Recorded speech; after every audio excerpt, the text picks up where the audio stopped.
Welcome students, lecturer mathematics 2019 के question paper discussion में आप सभी का स्वागत है। आज के लेक्चर में हम पार्ट 2 ट्रिग्नोमेट्री के क्वेश्चंस को सॉल्व करेंगे। देखिए, आपके सेकंड पार्ट में जो ट्रिग्नोमेट्री का क्वेश्चन रहेगा, 20 क्वेश्चन आपके ट्रिग्नोमेट्री से पूछे गए थे। यहाँ पर हम क्वेश्चन नंबर 21 देखेंगे। स्क्रीन पर आपके पास क्वेश्चन दिखाई दे रहा है। If in a triangle ABC the sides are such that BAC are in AP, then आपको वैल्यू फाइंड करनी है tan B/2 plus tan C/2 divided by cot A/2। ठीक है, तो ये क्या बोल रहा है क्वेश्चन में कि जो साइड्स हैं वो AP में है। AP मतलब अर्थमेटिक प्रोग्रेशन में है। तो हमें ये बताना है कि जो वैल्यू निकल रहा है वो उसका अनुपात बताना है। ठीक है, tan B/2 plus tan C/2 divided by cot A/2, ये जो है वो उसका अनुपात के फॉर्म में हमको इसका वैल्यू फाइंड करना है। ठीक है, तो देखिए, इसको सॉल्व करने के लिए हमें कुछ बेसिक इन्फॉर्मेशन का होना बहुत ज़्यादा ज़रूरी है। जैसे कि tan A/2 का फॉर्मूला क्या होता है? Root of s minus B into S minus C divided by S into S minus A. देखिए, जब भी a रहेगा तो a को नीचे में घटाना है, बाकी b और c को ऊपर में घटाना है, ऐसा आप याद रखिए। अगर मैं b फाइंड करूंगा तो मैं यहाँ पर a और c को घटाऊंगा, नीचे में b आ जाएगा। और जब मैं c की वैल्यू फाइंड करूंगा तो यहाँ पर क्या हो जाएगा? a और b हो जाएगा, नीचे में c हो जाएगा। ठीक है, तो ये आपका tan A/2 का बेसिक फॉर्मूला हो गया। साथ ही साथ s का वैल्यू क्या होता है? a plus B plus C divided by 2। ये आपके पास आपको पता होना चाहिए s का मान। और आपके पास बोला गया है BAC जो है वो किस में है? AP में है। ओके, AP में है। ये AP मतलब अर्थमेटिक प्रोग्रेशन में है। तो इसका मतलब क्या हो जाएगा? अगर BAC AP में है तो A इज इक्वल टू हो जाएगा B plus C divided by 2, या फिर इसी को आप क्या लिख सकते हैं? 2A is equal to B plus C. तो इस क्वेश्चन में हम ये तीन जो फॉर्मूला है हमारे पास है उनका हम यूज़ करेंगे। ओके, तो चलिए सबसे पहले हम ऊपर का मान निकाल लेते हैं। यहाँ पर हम कॉट को बाद में निकालेंगे, पहले tan B/2 plus tan C/2 का वैल्यू फाइंड कर लेते हैं। फॉर्मूला हम यहाँ पर अप्लाई करेंगे तो ये हो जाएगा आपका under root of s minus A S minus C divided by s into S minus B. Clear है यहाँ तक? देखिए, जैसे कि a के लिए फॉर्मूला लगाते हैं तो ऊपर में BC रहेगा, नीचे में a।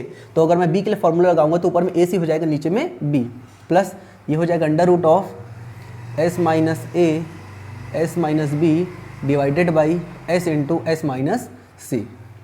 क्लियर है यहाँ तक? अब देखिए, बेस को देखते हैं, यहाँ पर से क्या कॉमन निकल सकता है। तो यहाँ पर आप ध्यान देंगे, रूट को हम लोग अलग अलग करके भी इसमें लिख सकते हैं। देखो, सबसे पहले क्या करते हैं हम लोग, ऊपर से बाहर निकल जाएगा root of s minus A S minus A दोनों में से कॉमन निकाल लेते हैं। नीचे से कॉमन हो जाएगा रूट s। क्लियर है यहाँ तक? ये क्या बचेगा? Root of s minus C divided by root of s minus B. देखिए, हमने रूट को क्या कर लिया है? अलग अलग। यहाँ पर हम इसको तोड़ के लिख रहे हैं, प्लस रूट ऑफ ये हो जाएगा s minus B divided by root of s minus C. तो यहाँ पर क्रॉस मल्टीप्लिकेशन कर देंगे तो ये आपके पास हो जाएगा s minus A upon root s। ये आपका स्क्वायर रूट जो है वो एक दूसरे को कैंसिल कर देगा, तो आप ऊपर में आ जाएगा s minus C plus s minus B divided by आपका क्या हो जाएगा? Root s minus B root s minus C. Clear है यहाँ तक? देखिए, हमने कुछ नहीं किया, बेसिक सा tan A/2 का फॉर्मूला यूज़ किया है और यहाँ पर हमने यहाँ तक का कैलकुलेशन किया है इजी तरीके से। क्लियर है यहाँ तक? चलिए, लास्ट स्टेप को इसको थोड़ा अरेंज करके लिखेंगे तो ये आपके पास क्या हो जाएगा? ये आपके पास है आपका root s minus A divided by root s into नीचे में आपके पास है root s minus B root s minus C, यहाँ पर 1, और यहाँ पर आपके पास क्या आ जाएगा? 2s minus B minus C आ जाएगा। क्लियर है? अब इसको देखिए, इतना को मैं एक साथ रूट में लिख लूँगा तो ये क्या हो जाएगा? s minus A upon s minus B s minus C. यहाँ पर देखिए, यहाँ पर से आपके पास 2s का वैल्यू फाइंड कर सकते हैं। 2s का वैल्यू क्या हो जाएगा आपके पास? a प्लस बी प्लस सी। ठीक है, तो यहाँ पर मैं 2s की जगह क्या लिख सकता हूँ? a plus B plus C minus B minus C. तो ये दोनों आपका आपस में कैंसिल हो जाएगा। ओके, तो यहाँ पर अब आपके पास फाइनली क्या मिलेगा? देखिए,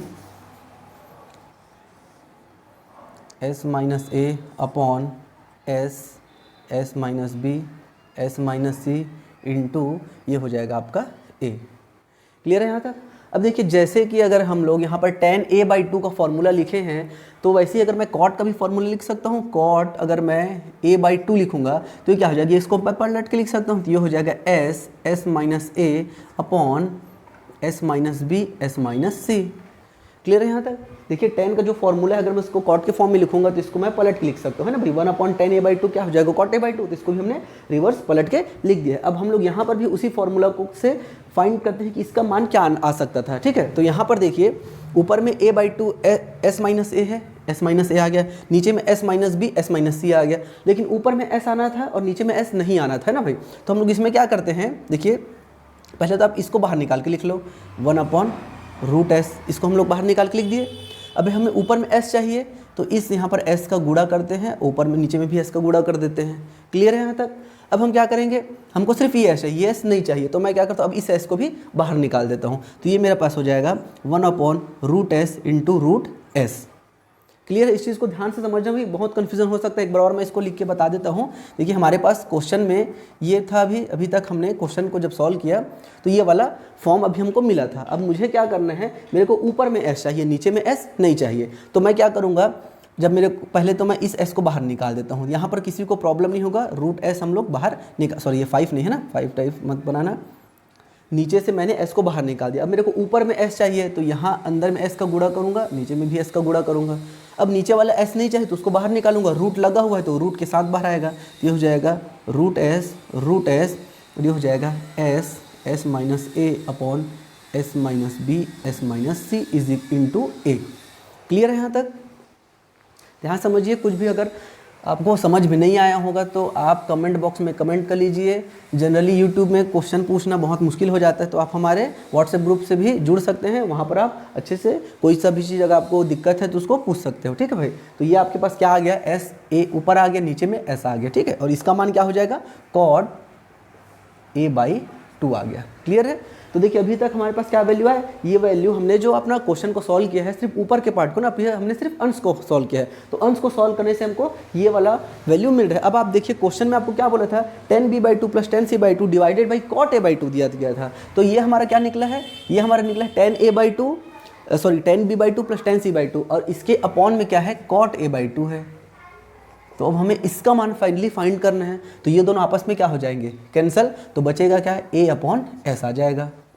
clear? a plus b plus c divided by 2, तो ये हो जाएगा a plus b plus c divided by 2। 2 को आप ऊपर में ला के लिख सकते हो, ठीक है।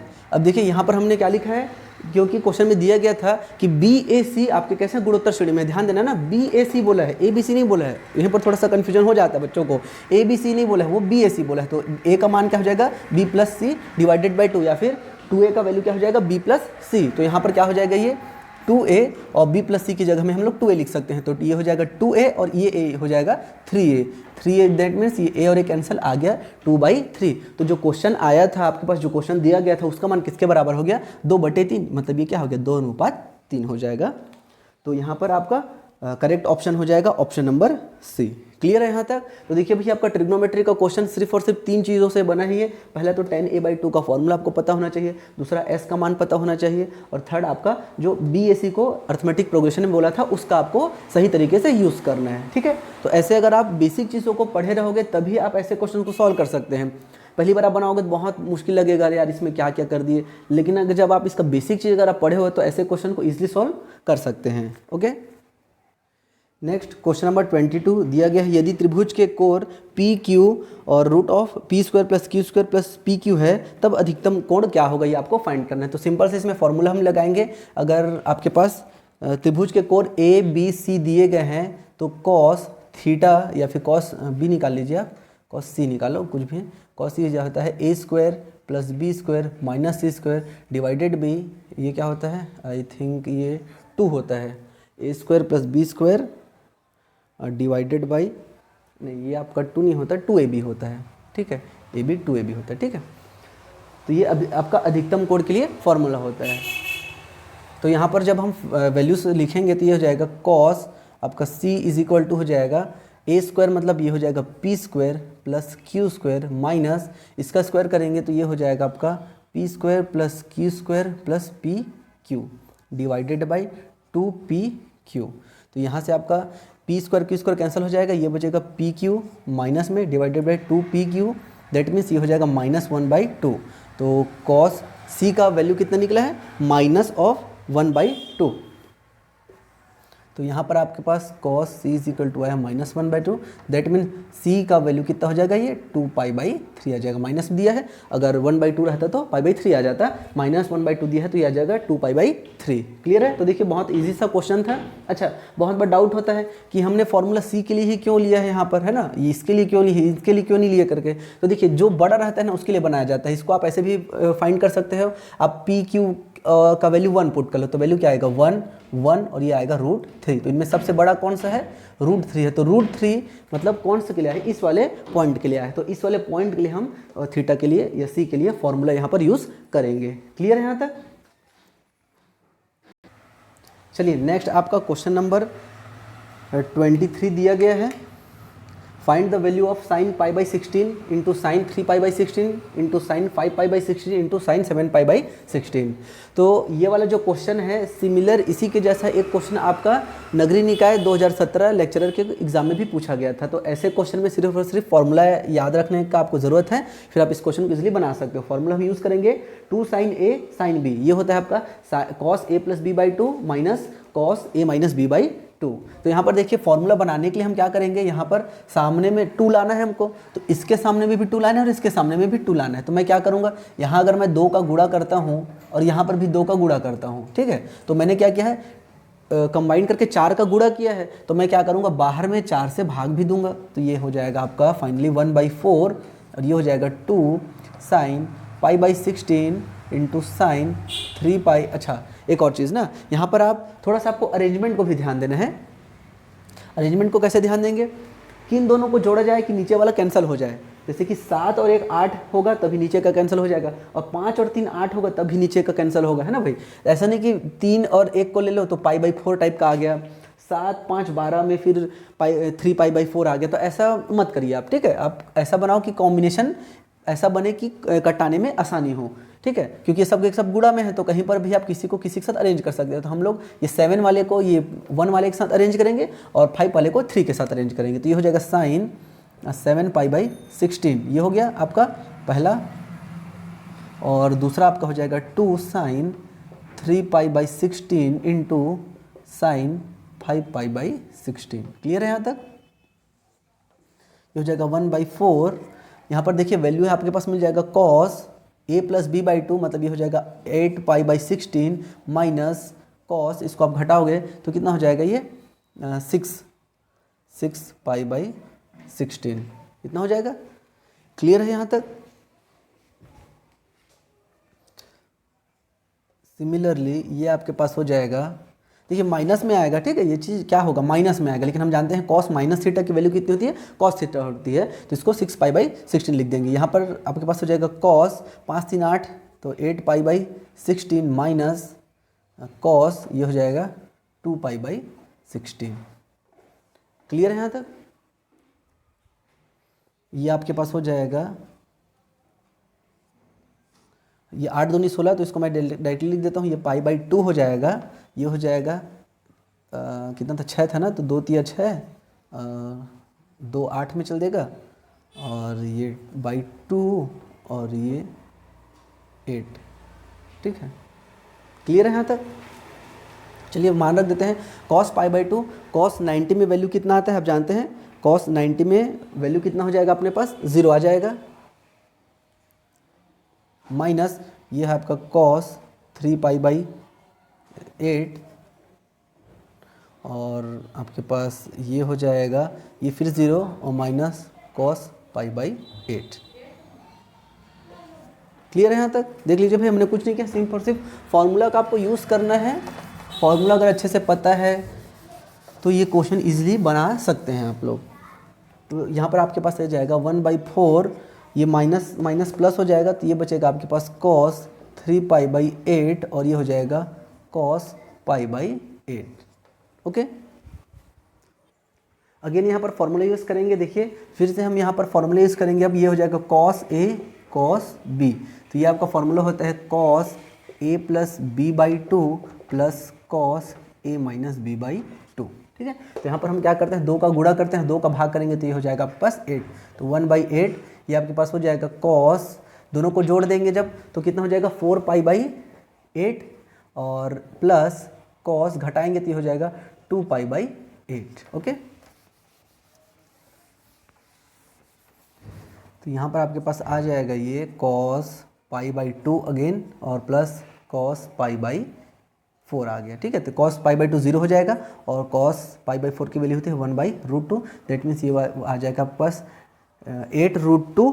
अब अगर ऑप्शंस की बात की जाए तो देखिए √2 ऑप्शन में ऊपर में है ना, तो हम लोग क्या करते हैं √2 का मल्टीप्लाई करके डिवाइड कर देते हैं, तो ये हो जाएगा √2 डिवाइडेड बाई 16।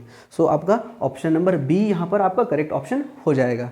तो यहाँ पर इस क्वेश्चन में सिर्फ और सिर्फ ये 2 फॉर्मूला अगर आपको पता है और आपने सही तरीके से अरेंज किया है तो आप इजीली क्वेश्चन को सॉल्व कर सकते हैं। चलिए नेक्स्ट क्वेश्चन आपके पास दिया गया है क्वेश्चन नंबर 24।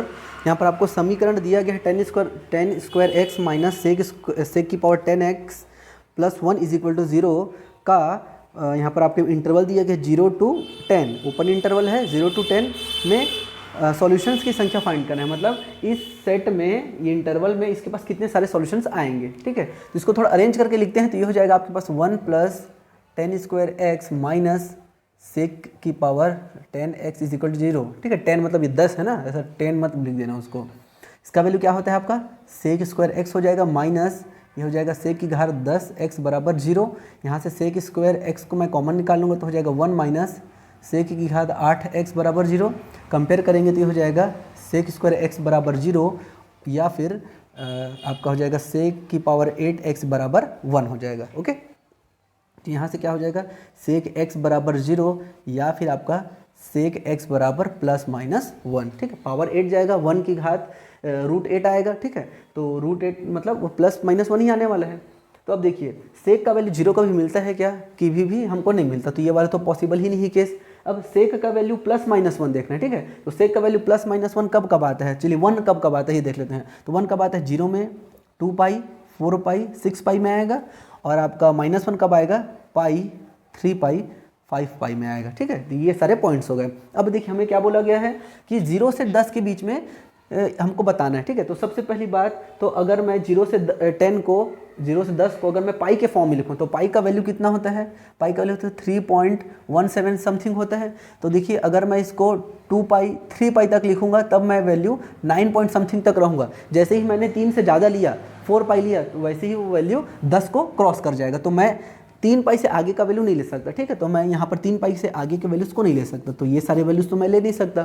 ठीक है, तो कितने पॉइंट्स हो गए, 4 पॉइंट्स हो गए। अब एक चीज़ आप और ध्यान रखना है, यहाँ पर ओपन इंटरवल बोला है मतलब आप 0 को भी कंसिडर नहीं कर सकते। तो टोटल पॉइंट्स कितने आ गए, सिर्फ और सिर्फ 3। तो यहाँ पर हलों की संख्या कितनी हो जाएगी, ऑप्शन नंबर ए हो जाएगा आपका 3। ओके, तो हो सकता था इस क्वेश्चन में यहाँ पर ये क्लोज इंटरवल को ओपन इंटरवल को क्लोज इंटरवल दे देता, तो आपका ऑप्शन यहाँ पर फिर क्या आ जाता है, यहाँ पर आंसर 4 हो जाता है।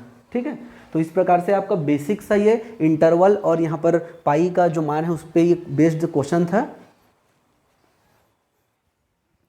चलिए नेक्स्ट आपके पास क्वेश्चन नंबर 25 दिया गया है, the number of values of x. ठीक है, एक्स के हलों की संख्या कितनी होगी जहाँ पर function cos x plus cos √2x आपका उच्चतम मान रखता है। तो यहाँ पर ये बोल रहा है कि ये जो फंक्शन है अपना जो उच्चतम मान रखेगा तो ऐसे कितने सारे पॉइंट्स मिलेंगे कि आपका मैक्सिमम वैल्यू अटेंड करेगा। ठीक है, तो हमको ये बताना है कि मान जितना जो सबसे ज़्यादा मान है वो कितने बार रख रहा है, 2 बार रख रहा है, 2 ठो वैल्यू ऐसा मिल रहा है क्या, एक्स का 2 मान मिल रहा है क्या जिससे ये सबसे ज़्यादा वैल्यू आए, 3 मान ऐसा मिल रहा है क्या, ये चीज़ ये क्वेश्चन हमसे पूछ रहे हैं। बहुत ट्रिकी टाइप का क्वेश्चन है और मैक्सिमम लोग ऐसे क्वेश्चन को देख के छोड़ देते हैं।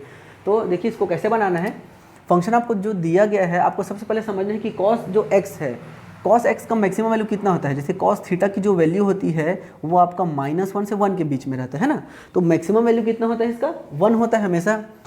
तो कॉस जो थीटा होता है वो मैक्सिमम 1 वैल्यू अटेंड कर सकता है। तो वैसे ही कॉस √2x भी कितना मैक्सिमम वैल्यू अटेंड कर सकता है, ये भी 1 वैल्यू अटेंड कर सकता है। तो दोनों का मान अगर 1 और 1 हो गया तो वैल्यू कितना मिल जाएगा मेरे को 2। तो इस फंक्शन का जो मैक्सिमम वैल्यू है कितना आने वाला है, 2 आने वाला है। इसके अलावा इसके से ज़्यादा तो कभी नहीं हो जाएगा, ये मैक्सिमम 1 देगा, ये भी मैक्सिमम 1 देगा, तो मैक्सिमम तो 2 आएगा, इससे ज़्यादा तो नहीं जा सकता। तो पहले तो ये चीज़ आपको क्लियर करना है, ध्यान रखेंगे √2 अंदर में है बाहर में नहीं है, बाहर में रहता तो फिर बहुत सारी चीज़ यहाँ पर चेंज हो जाता। तो आपका मैक्सिमम वैल्यू कितना आने वाला है, 2 आने वाला है। अब आप देखिए कि x का कौन सा मान है जहाँ पर ये दोनों वैल्यू आपको 1 और 1 दे देते हैं, ठीक है। तो आप जानते हो कि cos जो 1 होता है, cos थीटा जो वैल्यू 1 आता है वो कब कब आता है, वो हमेशा आपका आता है 0 पे आएगा, ठीक है। 2 पाई, 4 पाई, 6 पाई, जितने भी इवन मल्टीपल ऑफ n पे हमेशा वो रहता है। 2n पाई पे आपका ये जो cos थीटा वो हमेशा 1 वैल्यू आपको देता है ना भाई। तो 2n पाई पे वैल्यू हमको कितने मिलने वाला है, 1। तो अगर मैं यहाँ पर x की वैल्यू दोनों में अगर मैं 0 रख देता हूँ, ध्यान देंगे, अगर मैं x की वैल्यू 0 रख देता हूँ तो क्या हो जाएगा, ये cos 0 प्लस cos √2 इंटू 0, मतलब ये क्या हो जाएगा 1 + 1 दैट मीन्स 2 आ गया। तो 0 पे वैल्यू कितना रहा, दोनों ही 1 दे रहे हैं, तो ये 2 आ गया। अब मैं क्या दूसरा वैल्यू फाइंड करने की कोशिश करता हूँ, तो मैं तो जानता हूँ कि 2 पाई पे आता है, तो मैं यहाँ 2 पाई रख देता हूँ, ठीक है। 2 पाई रखूँगा तो क्या हो जाएगा cos 2 pi plus cos √2 into 2 पाई। तो ये वाली वैल्यू तो 1 दे दिया, लेकिन यहाँ पर ये देखिए कितना हो जाएगा cos 2√2 पाई हो गया। अब हम जानते हैं कि cos जो थीटा है वो 2n मतलब इंटीजर के मल्टीपल पे ही वैल्यू 1 देता है। तो यहाँ पर तो ये आपका इरेशनल नंबर आ गया, अब ये इंटीजर तो कभी रहा ही नहीं है, ठीक है। तो अब यहाँ पर तो ये 1 नहीं देने वाला, इतना तो मेरे को पता है कि ये 1 नहीं मिलेगा, 1 से छोटा ही वैल्यू मिलेगा। तो ये कभी भी 2 आएगा क्या, नहीं आ पाएगा। समझ रहे आप इस चीज़ को, थोड़ा सा यहाँ पर ना हमको इमेजिनेशन यूज़ करना है। ये तो 1 मिल गया, लेकिन क्या ये मेरे को 1 मिलेगा, तो देखिए अगर ये रहता 2, ठीक है, ये मान लो 2x रहता तो मिल जाता भाई, 4 आ गया, 4 पे 1 दे देता, लेकिन ये √2 है। अभी 2√2 कितना हो गया, 2√2 तो भाई आपका इंटीजर नंबर नहीं है ना भाई। क्यों, देखियो आपका cos जो थीटा है वो पाई के इंटीजर मल्टीपल पे 1 देता है, ये इंटीजर मल्टीपल है क्या, नहीं है, तो इस पे 1 आएगा क्या, नहीं आएगा। तो 2 पाई पे वैल्यू आपका 2 आया क्या, टोटल नहीं आया ना। अब ऐसे ही चलो इसको भी चेक कर लेते हैं, चलो 2 पाई पे नहीं आया, 4 पाई पे भी नहीं आएगा, मान लो √2 ले लिया आपने भाई।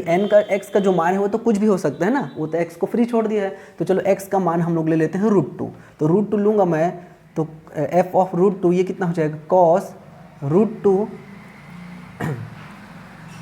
पाई, अच्छा √2 पाई ले लेते हैं, ठीक है।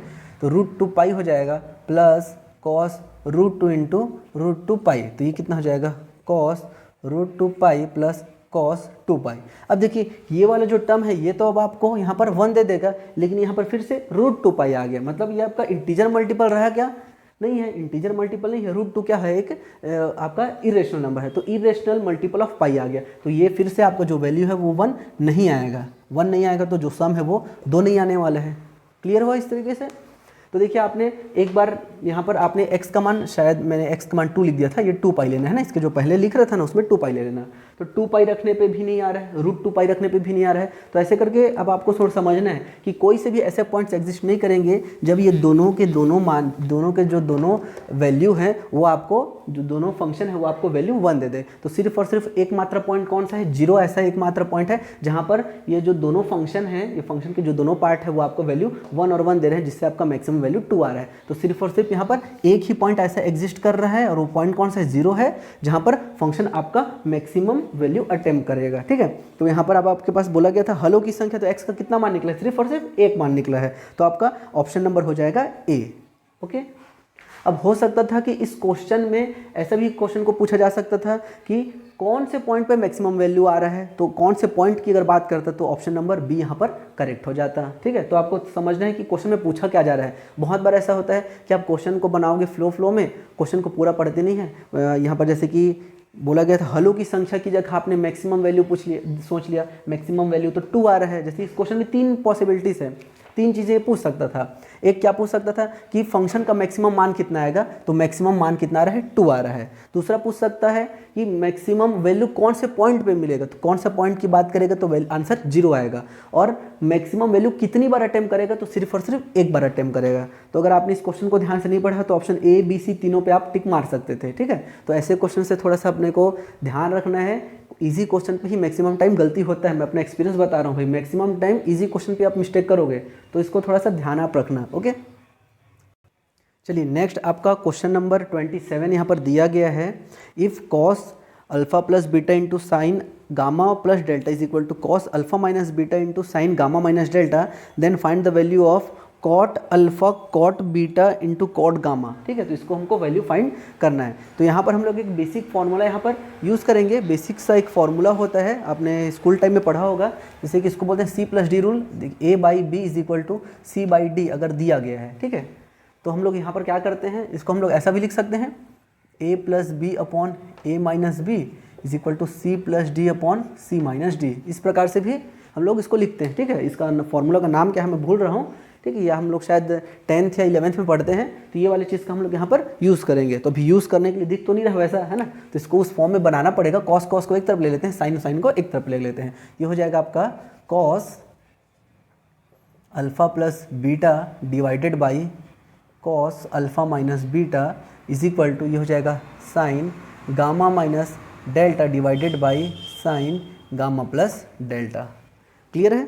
तो हम लोग इस फॉर्मूला का अब ये वाला जो हमारा क्वेश्चन को हमने इस फॉर्म में चेंज किया है। अब इस फॉर्म में हम ये वाला फॉर्मूला यहाँ पर अप्लाई करेंगे। तो ये फॉर्मूला क्या हो जाएगा, cos alpha plus beta plus cos alpha minus beta divided by आपका हो जाएगा cos alpha plus beta minus cos alpha minus beta. Similarly ये हो जाएगा आपका sign gamma minus delta plus sign gamma plus delta divided by आपका हो जाएगा sine gamma minus delta minus sign gamma plus ये आपका डेल्टा।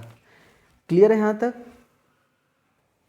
चलिए, तो अब ये वाला जो आपका वैल्यू आया था, इसको जब आप फॉर्मूला के हिसाब से लिखोगे तो आपको ये वाली वैल्यू फाइंड होगी, ठीक है। अब मैं इसको बताऊंगा नहीं बार बार फॉर्मूला को लेके, भाई आप इतना आपको पता होगा, 10th 11th का आपके पास बुक होगा। अब आपको ये आपका टास्क है कि ये वाले पॉइंट से ये वाला पॉइंट कैसे आया है ये आप खुद से करेंगे, ठीक है। ये मान आपको क्या मिलेगा, 2 cos alpha cos beta divided by -2 sine alpha sine beta is equal to 2 sine gamma cos delta upon -2 cos gamma sine delta. तो यहाँ से ये माइनस और माइनस कैंसिल हो जाएगा और ये 2 भी एक दूसरे को आपस में कैंसिल कर देंगे, ओके। अब देखिए इसको फॉर्मूला से हम क्या लिख सकते हैं, ये आपके पास हो जाएगा कॉट अल्फ़ा, ये हो जाएगा cot beta is equal to, ये आपके पास हो जाएगा 10 गामा इंटू कॉट डेल्टा, ठीक है। चलिए, अब हमारे पास क्वेश्चन में क्या बोला गया था भाई, क्वेश्चन में वैल्यू फाइंड किसकी करनी है देख लीजिए आप। जो भी वैल्यू फाइंड करना है उसको एक तरफ साइड कर देते हैं। तो हमें वैल्यू फाइंड करना है कॉट अल्फ़ा है, कॉट बीटा और कॉट गामा। तो कॉट गामा को मैं इधर लेके आऊँगा, तो ये अपन अपॉन में आएगा, 10 जो है वो नीचे में आएगा, तो ये हो जाएगा cot alpha cot beta into 1 upon 10 gamma is equal to cot delta. तो ये आपका ट्रांसफर होकर हो जाएगा कॉट अल्फ़ा कॉस लिखा गया है, ये cot beta cot gamma is equal to हो जाएगा कॉट डेल्टा। तो यहाँ पर आपके पास करेक्ट ऑप्शन हो जाएगा ऑप्शन नंबर डी, ठीक है। तो देखिए सिंपल सा एक फॉर्मूला हमने यूज़ किया था आपका A/B is equal to C/D में जो एक बेसिक फार्मूला है उसको हमने हेल्प से बनाया और यहाँ पर ट्रिग्नोमेट्री के बेसिक फार्मूला से हमने इस क्वेश्चन को इजीली सॉल्व कर लिया। तो ऐसे क्वेश्चंस को आपको बिल्कुल भी स्किप नहीं करना है। मैं बार बार बोलता हूँ कि ऐसे क्वेश्चन आपका प्लस पॉइंट वाले क्वेश्चन है, यहाँ पर सिर्फ फार्मूला का ही खेल है। ट्रिग्नोमेट्री में जितने क्वेश्चन हैं मैक्सिमम में आपको फार्मूला ही यूज़ करना पड़ेगा। जैसे कि आपका साइन 180 प्लस थीटा कितना हो गया। तो ऐसे बेसिक चीज़ों को तो आप अच्छे से अपना स्ट्रॉन्ग रखिए। अगर ऐसे चीज़ों में आप मिस्टेक करोगे तो बिल्कुल भी क्वेश्चन आपको यहाँ पर नहीं बनने वाला है। चलिए नेक्स्ट क्वेश्चन आपके पास दिया गया है a sine X plus B cos X divided by c sine 5x plus D cos 5x का आपको आवृत्ति या फिर पीरियड बताना है। तो सबसे पहले तो आपको पता होना चाहिए कि साइन x का और साइन 5x का पीरियड क्या आने वाला है। तो आवर्त क्या होता है, पीरियड। देखिए साइन थीटा का क्या होता है, हमेशा 2 पाई आता है ना भाई। साइन थीटा कॉस थीटा का कितना आता है, 2 पाई आता है। कॉस थीटा का भी आता है 2 पाई, क्योंकि आप जब ग्राफ को देखोगे तो 2 पाई के बाद आवृत्ति का मतलब क्या होता है, रिपीटेशन। तो कौन से पॉइंट के बाद वैल्यू अपने आप को रिपीट करता है, तो 2 पाई के बाद ही वैल्यू अपने आप को क्या होता है, वहाँ पर रिपीट होना शुरू होता है ना। तो यहाँ पर देखिए आपके पास साइन अगर थीटा का 2 पाई है तो साइन एन थीटा का कितना होता है, 2 पाई बाई एन होता है। सिमिलरली कॉस एन थीटा का होता है आपका 2 पाई बाई एन हो जाएगा। तो इसी चीज़ का यूज़ करेंगे। तो देखिए ऊपर की अगर हम बात की जाए, यहाँ पर अगर मैं साइन एक्स का लिखूँगा तो साइन एक्स का पीरियड 2 पाई हो जाएगा और कॉस एक्स का भी पीरियड 2 पाई हो जाएगा, ठीक है। अच्छा इसको ऐसे लिख लेते हैं, साइन एक्स का 2 पाई और कॉस एक्स का भी 2 पाई। और अगर मैं साइन 5x की बात करूँ, साइन 5x तो ये हो जाएगा 2 पाई बाई 5 और ये हो जाएगा कॉस 5x हो जाएगा 2π/5। ठीक है, सामने में A B C D कुछ भी रहे प्लस माइनस उससे कोई फर्क नहीं पड़ता। यहाँ पर आप A लिखो, यहाँ पर आप C लिखेंगे, यहाँ B, यहाँ पर D, इसका कोई फर्क नहीं पड़ता। ठीक है, तो ये सब चीज़ें सिर्फ और सिर्फ डराने के लिए दिया जाता है।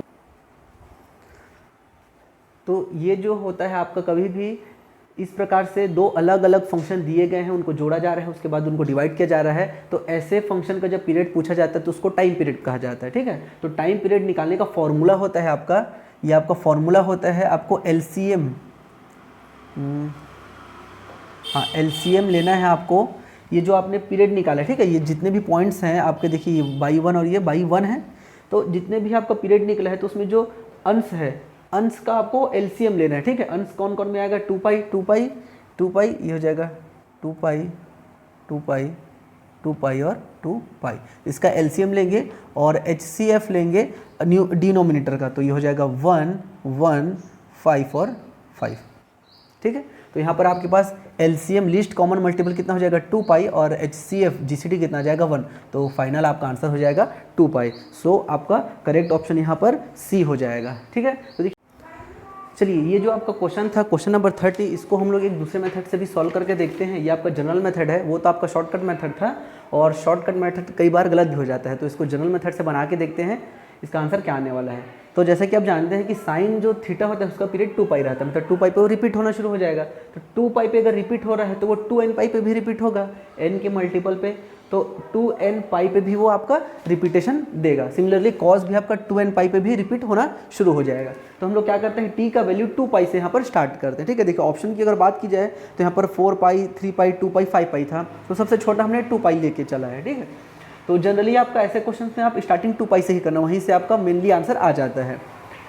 तो यहाँ पर देखिए हमने क्या किया, फंक्शन में x + 2π किया है, तो x की जगह में 2π पुट कर देते हैं, तो ये x की जगह में हो जाएगा x + 2π, यहाँ पर भी x + 2π हो गया।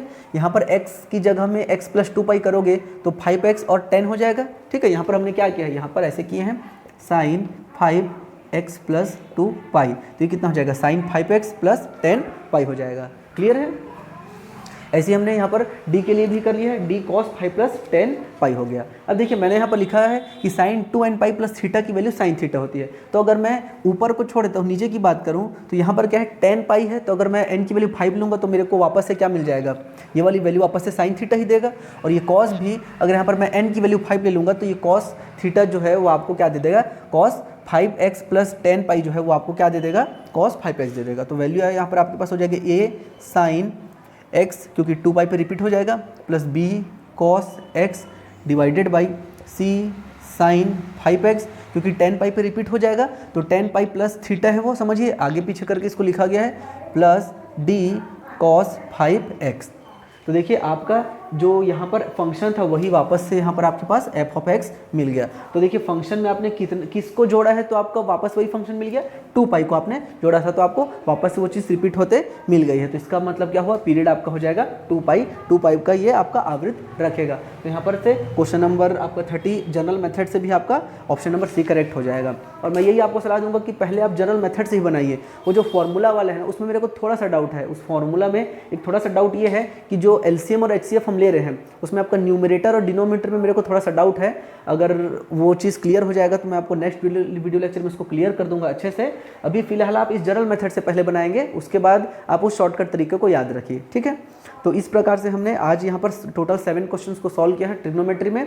आगे भी हम नेक्स्ट वीडियो लेक्चर में इसके बचे हुए जो क्वेश्चन हैं उनको सॉल्व करेंगे।